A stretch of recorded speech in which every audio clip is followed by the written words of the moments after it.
Hi, this is Editing Kiki. Before we get into today's juicy lore, I just wanted to take a moment to share some updates to the community. This past month, I went to Korea, went to Canada, got a septum piercing, and launched a handmade jewelry business. It's called Moonrise Fairy. I just launched it 2 weeks ago. And thank you so much to Nature Cleric, one of my subscribers and an amazing artist. They were my first order and they actually ordered the Mielikki necklace that I will be wearing in this video. I just want to say thank y'all so much. Feel free to check it out, you know, if you like cute things and you like fantasy. Back to the video. Hello, my dungeon diva. Today we're taking a break from the unhinged, crazy, chaotic, evil goddesses and talking about a cottagecore queen, the queen of the wilds, patron of rangers, none other than the forest queen, Mielikki. Welcome back to Beauty and the Beholder. My name is Kiki and I am your lipstick-loving lore historian. We get together, we put on some makeup, and we just hang out. We gossip about fictional fantasy characters.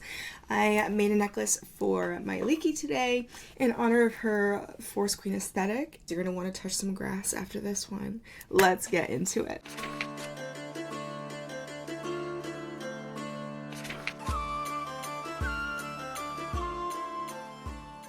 Mielikki is the neutral goddess of forests, rangers, autumn, and woodland creatures. If you've ever felt at one with nature when you're out in the woods or in the forest, or maybe you just rocked the color green a little too hard, she's got her eye out for you. All the fairy core, druid core girls, she's looking out for you. She is the patron saint to rangers in the same way that 𝕻𝖗𝖈𝖞 is to bards. She's revered by rangers and druids who call upon her for guidance, protection, and the wisdom to understand nature's will. She has a few titles, the coolest one being the Forest Queen. She also goes by the Lady of the Forest, the Autumn Queen, Mistress of the Forest, Supreme Ranger, and daughter to Sylvanas. Although she's not literally Sylvanas' daughter. It's just kind of like a figure of speech, you know? Her aspects and aliases include 𝕻𝖆𝖕, her half-elf aspect in the 𝕻𝖗𝖕 pantheon. 𝕻𝖆𝖕 was like this interloper goddess, believed by half-elves to be the actual daughter of Sylvanas, where that nickname comes from. Her mother in this rumor was Hiii Selenel, which we've mentioned a couple times in a few other videos. Basically, this would make Mielikki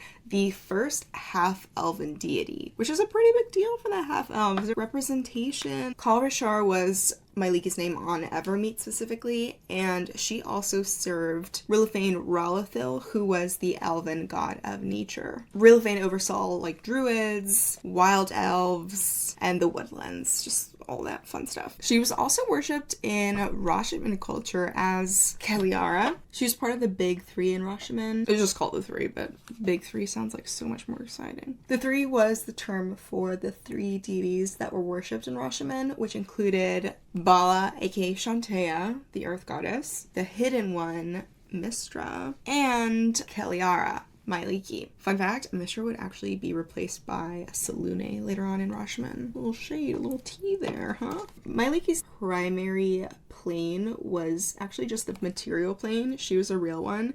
She would hang out, and yeah, she was really that girl. She talked the talk, walked the walk. She said, if I'm gonna be an earth goddess, I need to be on Earth. She truly did that, and I really respect her for it. As for Mielikki's personality, she was quite the sweet girl. She was very good-natured, cheerful, and always good-humored, quick to smile, and confident in her actions. One thing that was really adorable is that she usually conveyed a calm strength, right? But she got a little bit nervous when she would go to talk in front of groups, which, like, relatable queen. She was better in small, intimate settings.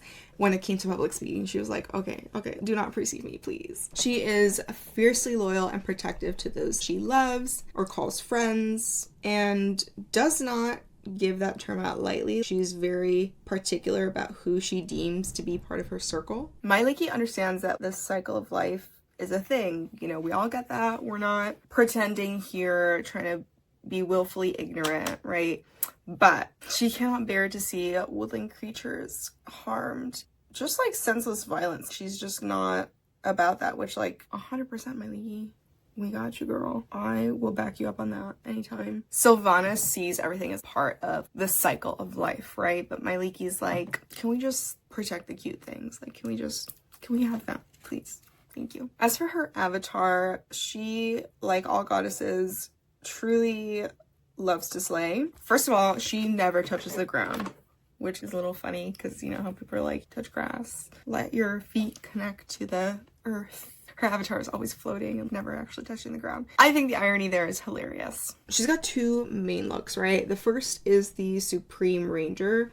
This is like badass. She's tall, she's strong, she's graceful. She's clad in earth tone armor. She's got long, russet hair that flows freely and deep brown eyes. She's giving Taurus, she's giving autumn, you know, if you're spring, winter, and autumn. She's bringing the earth sign vibes 100%. She also appears as the forest queen, which is like divine, ethereal, fae fantasy. As the forest queen, she appears as this young maiden with golden moss and leaves for hair. Iconic, absolutely. She walks in air still in this form, and she dresses in sheer green and yellow robes that honestly probably smell like fresh rain, you know, just the outdoors. And just like little, what's her name? What's that princess? Snow White. Just like little Snow White, she's always surrounded by songbirds and like just your typical like woodland, beautiful queen. Her voice is described as a low, rich purr. Sometimes when people are watching, she'll like grow antlers out of nowhere. She did kind of give up on this though because 𝕵𝖎𝖈 actually took her antler symbol. 𝕵𝖎𝖈, why? It is clearly such a forest thing. I don't know. 𝕵𝖎𝖈, you have some explaining to do. But yeah, 𝕵𝖎𝖈 stole that from her, so she no longer really does the growing antlers thing. As for Mielikki's manifestations, she most often appears as a glowing white unicorn that gallops through the air, casually teleporting through Faerûn like she owns the place. The unicorn she appears as can literally communicate telepathically with people. Her unicorn horn can cast spells. She can also appear as a drifting radiance in hues of blue, white, green, gold, and rust floating through the trees.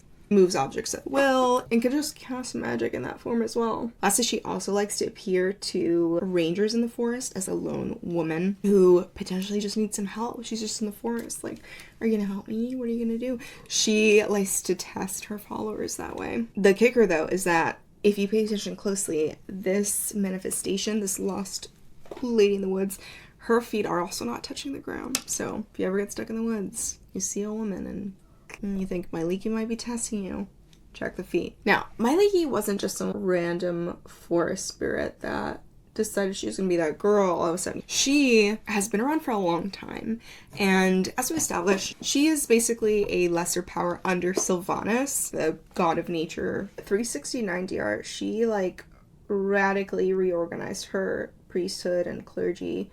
She was like, you know what, we're stepping it up. We are putting our heads through the table and doing what we need to do. Kiki also serves alongside 𝕊, who is kind of like her cool older sister, right? She's another earth goddess. And the three of them, Eldath, Sylvanas, Eldath, and Mielikki, they work together in harmony, like a little happy family. Their churches are pretty closely intertwined as well. Mielikki does have some deities who serve under her. 𝕻𝖚𝖈, the unicorn. Yeah, like literally a unicorn.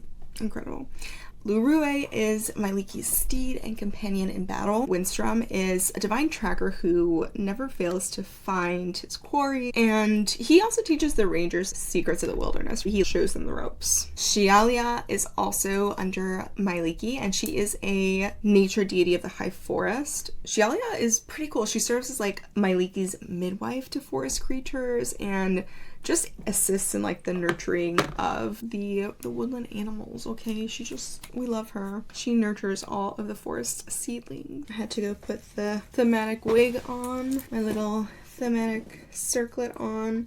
I bought this circlet on Amazon, but I really want to try making my own because like, hello, how fun would that, like I love the look of it. I just want to wear one every day now. It's kind of a problem. Basically, Mielikki's role in the divine order is to ensure that the balance of the natural world is preserved. She's neither cruel nor distant like some deities of nature, but rather a gentle and protective force for those who live in harmony with the land. As for Mielikki's symbols and iconography, her main symbol is a unicorn.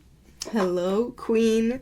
Queen shit, okay? It's a white unicorn's head with a golden horn, blue eyes, and facing to the left. An alternative symbol also includes a green field, symbolizing nature, and an older symbol is a white star on a green leaf, specifically a tiny and dazzlingly bright white star on a green leaf of oak or ash that was open and verdant. Now, within the Finnish pantheon, her symbol was an evergreen tree. Her colors were forest green and red. As you can see, I took a little liberty with the red and the forest green. I thought pastels were like her vibe. That's just me, my artistic interpretation. Creatures that she's associated with include dryads, satyrs, hawks, songbirds, sprites, swan maize, treants, unicorns, wolves, and other woodland creatures. Now, for her worshippers, her Dogma Church of Mielikki, her followers are pretty close to those of Sylvanas in like outlook. So if you played a little Baldur's Gate 3, a little BG3, met a little Halsin guy,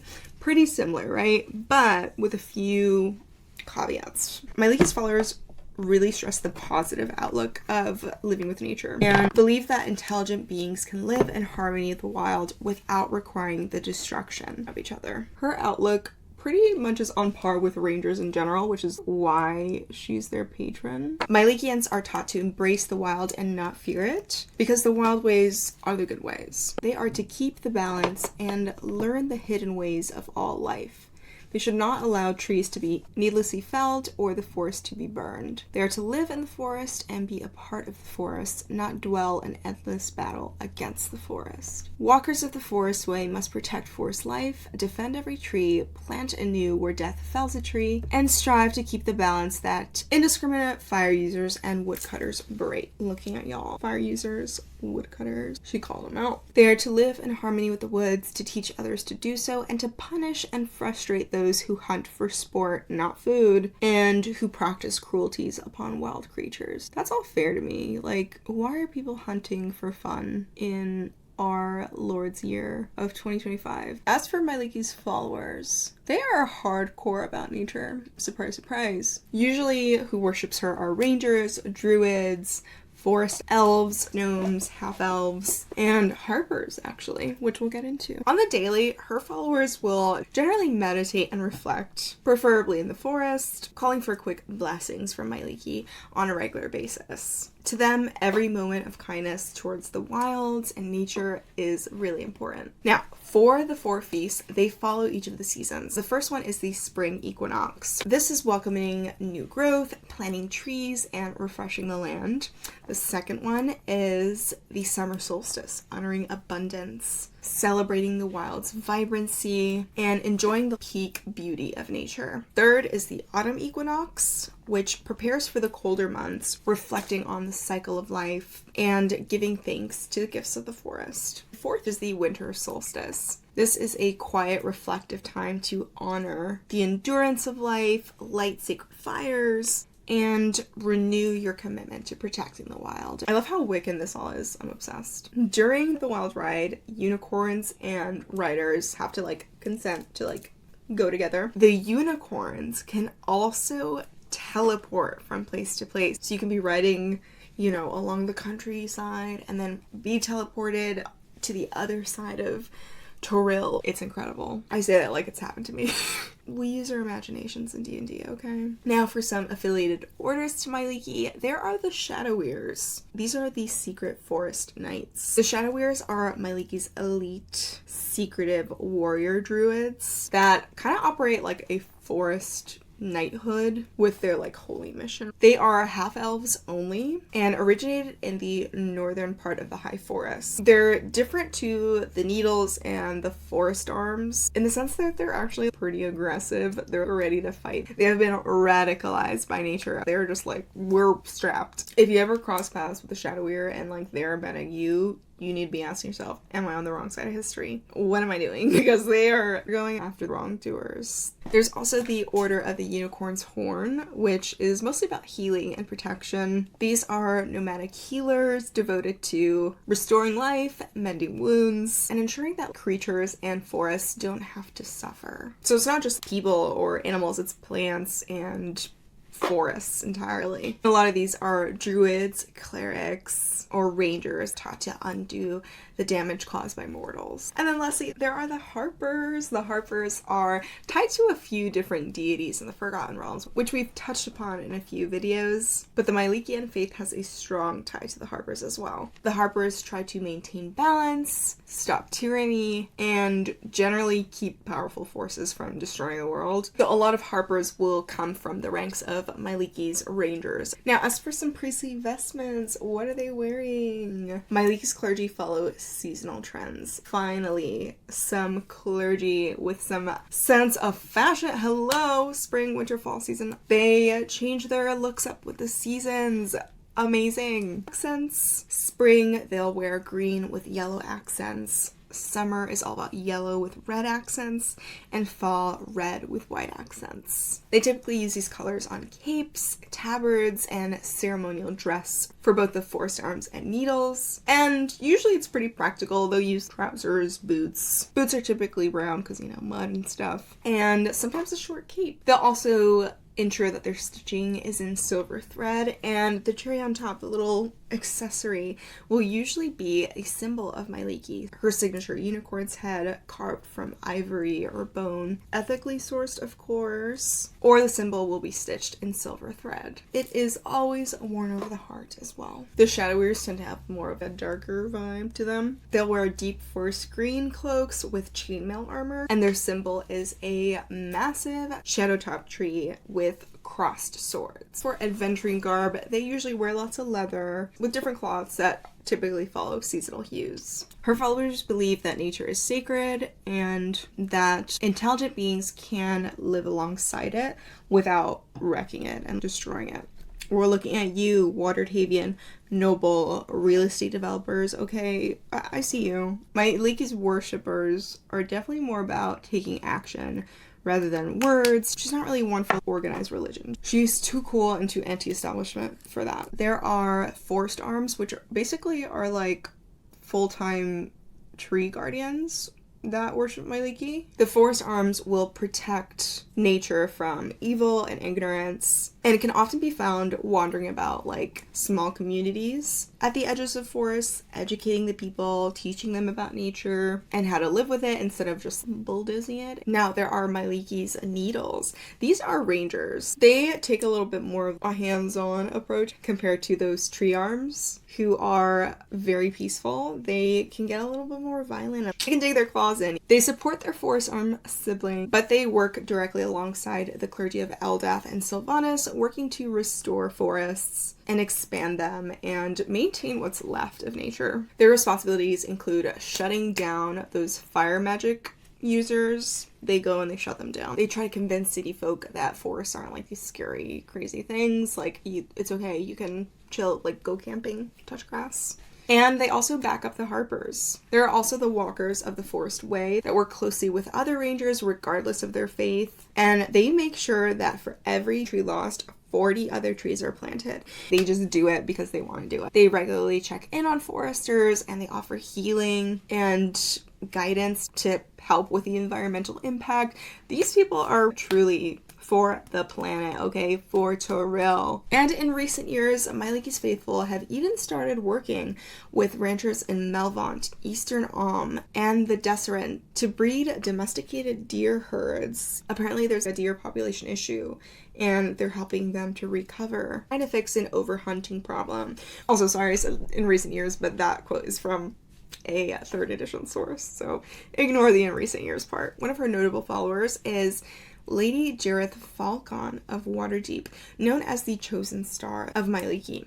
She serves as Mielikki's mortal champion and is called Our Lady's Champion or the Granddaughter of Sylvanas. What a title. Apparently she was once a frivolous debutante, but has since matured into a steadfast warrior of the wilds. Now, what about Mielikki's temples? What do her churches look like? She doesn't do temples. To those who revere her, the sound of wind through the trees is her voice, and the sight of a golden-leaved oak in autumn is her blessing. She said, we don't need to cut down trees to worship nature, just do it wherever you need to do it. preferably in nature. Her crown jewel of a center of worship is the Falls of Tumbling Stars, a secluded mountain valley west of Lake 𝕻𝖚𝖈 that picture feels like it was just ripped out of a fairy tale, right? It's beautiful, gorgeous, untouched, pristine nature. The perfect IG spot. The valley is tucked away where the 𝕻𝖚𝖈 River tumbles down from the Thunder Peaks. It's a well-kept secret, a hidden gem. You know, you gotta scroll down a couple pages on TripAdvisor to find it, but it's 5 stars. It is guarded by rangers and half-elf archers. If you don't belong there, they're not gonna let you in. It's an exclusive mountain resort. Make your reservations in advance. Referral only. This area not only serves as a temple or church of sorts, but is also a training ground for rangers of Mielikki, as well as a space for healing. There are like healing pools infused with Mielikki's magic where you can dip your toe in and your wounds are healed. It's also a starting point for pilgrimages to the Unicorn Run, which apparently, you didn't hear this from me, but apparently that pilgrimage leads you to the gateway to Mielikki's divine realm. Yep, that's right, her divine realm. And it's also just like a general gathering area, right? Like their headquarters. It's where if they have a big initiative that year, everybody gathers there, gets their matching t-shirts, and then they go on to spread the word of Mielikki and the beauty of nature. Mielikkian faith does have some really cool rituals and traditions. The first is the 4 feasts. This includes seasonal celebrations where followers gather under the stars, sing songs, and just have like an aggressively wholesome time. There's also the wild ride on Midsummer Night. Mielikki, y'all, you're not even ready. She sends unicorns to carry her followers through the woods at night. She teleports them to magical places and is just like the single most magical ritual I've ever heard of. Mielikki just needs to host every pride. Oh my god. Also, there's the Dread Prayer. This is a prayer that must be said anytime a fire is lit by a worshiper. This makes sure that the fire is hot and that it doesn't spread to the rest of the forest, because only you can prevent wildfires. And the Dread Prayer. And it just gives off a nice aesthetic glow. It doesn't get too crazy, doesn't get too wild. Just some controlled fire that offers some mood lighting. She actually came to have her own domain called Kregla, the Grove of Unicorns. Incredible. As for her relationships, she has close ties to Eldeth and Sylvanas in the trio that they are, as well as Shealia, 𝕻𝖆 𝖈𝖙 the Unicorn, Shantea, Shandacool, and Lathander. She's not cool with 𝕻𝖚lar, the Beast Lord. He's kind of like the antithesis of what she wants from nature. She doesn't want reckless violence. She also doesn't vibe with Talona, the goddess of poison and disease, Talos, the storm, and Moander and Merkel. She's just not about the whole undead death vibe. She's like, let's keep it cute. Now for some character inspiration. If you're looking to play a Mielikki related character, some classes, if it's not obvious already, include a ranger. Of course, Beastmaster would be perfect in what Mielikki is all about. Druid, again, feel like any sort of druid could fit here. So many opportunities here. Circle of the Land, Shepherd, maybe Dreams, and a nature domain cleric, of course, would fit. For some backgrounds, maybe you were a noble who was used to the city life, maybe from Waterdeep or Baldur's Gate, and you decided to leave all that. Picture Stardew Valley, okay? You decided to leave all that. You inherited your uncle's farm in the countryside, and you gladly took that opportunity. Maybe you were an urchin or wanderer and you actually ended up finding that your favorite place to live was not the city but nature, and you found a deep kinship to the forest and the woodland creatures. Maybe you are from a forest community and your village is in danger of being destroyed. What do you do about it? How do you approach that? I feel like that's where the affiliated orders and factions of those who worship Mielikki can come into play here, is like, do you approach the protection of nature with your fist up in the air, or are you taking the more peaceful approach? Lots to play with there. Mielikki is the ultimate guardian of the wilds. She is truly the forest queen, and I love everything about her. Her vibe, her aesthetic, everything that she stands for. I love to talk about evil deities in the Forgotten Realms, but it's characters like Mielikki that remind me how much I love D&D and fantasy in general and what draws me to it. Thank you all so much for suggesting Mielikki. If you have any other D&D lore topics that you would love to talk about, drop them in the comments and I will add them to my list. Thank you all so much for watching. I had a great time hanging out, and ciao! Ciao.